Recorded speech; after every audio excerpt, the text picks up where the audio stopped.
မြို့မှာစိတ်ပင်ပန်းလို့နေမြို့လေးကိုပြောင်းလာရင်အမဟိုးလိုမျိုးနဲ့ဒါဖူးစာဆောင်အောင်မယ်ဆိုလို့ကတော့အခုပဲအလုပ်ပြောင်းလိုက်ကြတော့နော်တတိုးအပြည့်နဲ့မင်းသားကြီးကကိုယ့်ရဲ့အရှိကိုရောက်ရင်လို့ရေပျော်သွားတဲ့ရေခဲမုံလိုမျိုးဖြစ်သွားရဲဆိုတာကိုကြည့်နေဆိုရင်တော့ဒီကားလေးကိုလက်မလွတ်ပန်းကြည့်တင်ပါတယ်နော်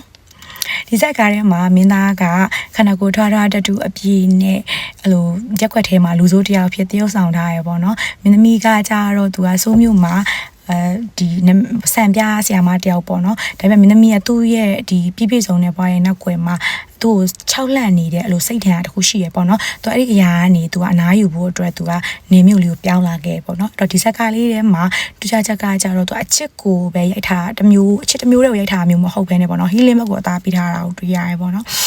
နောက်ဒီမင်းသမီးရဲ့အေးဆက်နေတဲ့အဲ့လိုမျိုးနှလုံးသားကိုပေါ့နော်မင်းသားအဲ့လိုအတင်းကျပ်မဟုတ်ဘဲနဲ့ဟိုຫນွေဦးမှာပွင့်နေတဲ့အဲ့လိုမျိုးပန်းလေးလိုပေါ့နော်ဖြည်းဖြည်းချင်းနှွေးထွေးမှုပေးတဲ့ပုံစံလိုမျိုးပေါ့နော်အဲ့လိုမျိုးလေးတွေကိုတွေ့ရတယ်ပေါ့နော်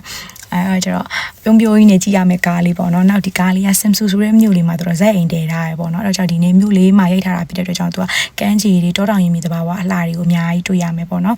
ဒီ home town ချာတို့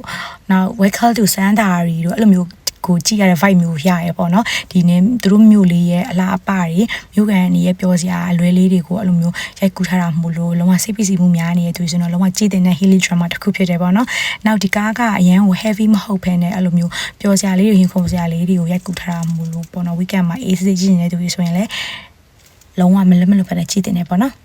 အဆုံးကြည့်ပြီးလို့ကျေးဇူးတင်ပါတယ်နောက်ဝီဒီယိုမှာပြန်တွေ့ပါမယ် bye